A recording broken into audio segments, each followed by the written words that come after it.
નમસ્કાર બાળ મિત્રો. હાથીભાઈને ઓળખો છો? હા, ઓલું ગીત નથી? હાથીભાઈ તો જા આગે મોટા પાડા, આગળ ઝૂલે લંબી સૂંઢ, પાછળ લટકે ટૂંકી પૂંછ, સુંબા આવે પાણી તો ગંદુ, સામેથી આવ્યો ચંદુ, ચંદુને માથે ચોટલી, મમ્મા બનાવે રોટલી ના ઉપર ચંદુ કરે લટકા. હા, આ હાથી છે ને, એની જ આજે વાર્તા કહેવાના છીએ. વાર્તાનું નામ છે અટકચાળો અપ્પુ. સુખવનમાં હાથીઓનું એક ટોળું રહેતું હતું. એ ટોળામાં અપ્પુ, ગપ્પુ, પપ્પુ અને લપ્પુ નામના બચ્ચા પણ હતા. એ બધામાં અપ્પુ સૌથી મસ્તીખોર હતો. અપ્પુના અડપલા આખો દિવસ ચાલુ જ રહેતા.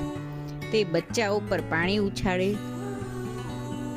ઊંઘતાને જગાડે, ખાડામાં પડે, વૃક્ષની ડાળીઓ તોડે, આવા ને આવા અટકચાળા કર્યા જ કરે. તમારામાંથી કેટલા અપ્પુ જેવા છે? કોણ કોણ છે આખો દિવસ તોફાન કરવા વાળા? ધ્યાનથી સાંભળજો હો. કેવું થયું અપ્પુ આરે? એક વાર તે પાણી પીવા જતો હતો. રસ્તામાં જે ઝાડ આવે તેની સાથે ઘસડાઈને ચાલે. એવામાં એક સૂકું ઝાડ આવ્યું. તેની ડાળીઓ સુકાઈ ગયેલી હતી ને ઉપરની ટોચો કઠિયારાઓએ કાપી લીધી હતી. તેથી બાકી રહેલા મૂળિયા ધારદાર થઈ ગયા હતા. અપ્પુ તો આ સૂકા ઝાડ સાથે પણ ઘસડાઈને ચાલ્યો. એક ડાળી અણીદાર હતી, તે અપ્પુના કાનમાં પેસી ગઈ. અપ્પુનો કાન ચીરાઈ ગયો. તે બૂમો પાડતો ને રડતા બોલ્યો, માં, મારો કાન કપાઈ ગયો. હાથીઓનું ટોળું ભેગું થઈ ગયું. અપ્પુની માએ સૂંઢ ફેરવીને જોયું. અપ્પુનો કાન કપાઈને નીચે પડ્યો હતો. કાનમાંથી લોહી નીકળતું હતું. માએ પાંદડાનો રસ લગાડી અપ્પુનું લોહી બંધ કર્યું. અપ્પુએ પાણીમાં જઈને જોયું. પેલા તો કઈ અરીસા નહોતા ને, તો પાણીમાં જ અરીસાનો ઉપયોગ કરતા. પાણીમાં જઈને જોયું, તેનું કાન મૂળમાંથી કપાઈ ગયો હતો. તે બુચ્ચો થઈ ગયો હતો. હવે તેને બુચ્ચા કાનની શરમ આવવા લાગી. તેથી આખો દિવસ એ બુચ્ચો કાન સૂંઢથી ઢાંકીને રાખવા લાગ્યો. બીજા બચ્ચા તેને બોલાવતા હતા, અપ્પુ ચાલ ને રમવા, અપ્પુ ચાલ ને રમવા. પણ હવે તેને બુચ્ચા કામની શરમ આવતી હતી. તેથી તે કહેતો, મારે નથી રમવો, મારું માથું દુખે છે. અપ્પુ હવે મસ્તી કરવાનું છોડી દીધું હતું.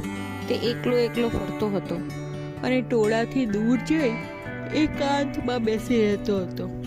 તેની મા તેને સમજાવતી હતી, બેટા જા ને, બધાની સાથે રમ ને. પણ અપ્પુ ચૂપ જ બેસી રહેતો. એમ કરતા અપ્પુ 5 વર્ષનો થયો. બધા બચ્ચાઓ ભણવા માટે નિશાળ જવા લાગ્યા. અપ્પુની મા પણ દુકાનમાંથી સ્લેટ, પેન અને દેશી હિસાબ લઈ આવી. તે લઈને અપ્પુ બધાની સાથે નિશાળમાં ગયો. તે વર્ગમાં જઈને એક ખૂણામાં છેલ્લી પાટલીમાં બેઠો.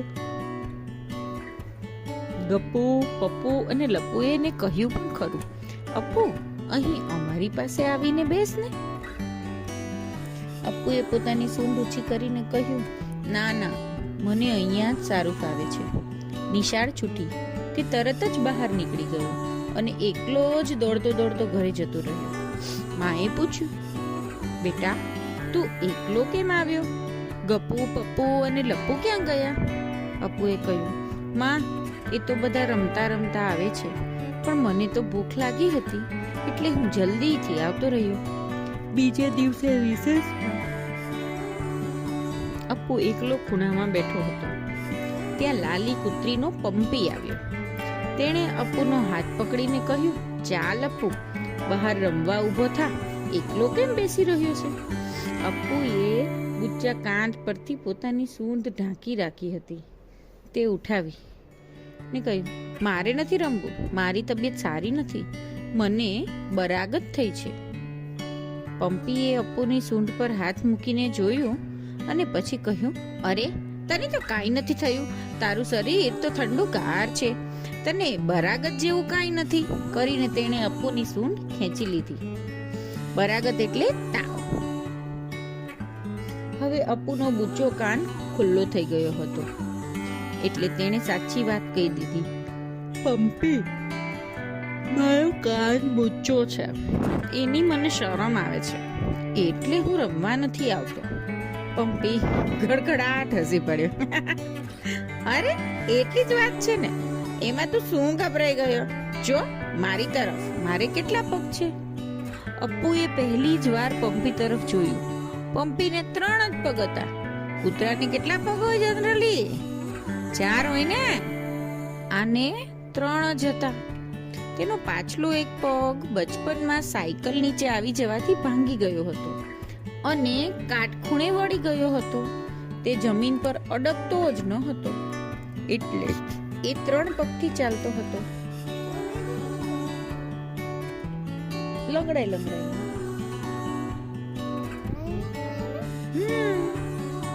ત્યાં તો ઘંટ વાગ્યો ને રિસેસ પૂરી થઈ.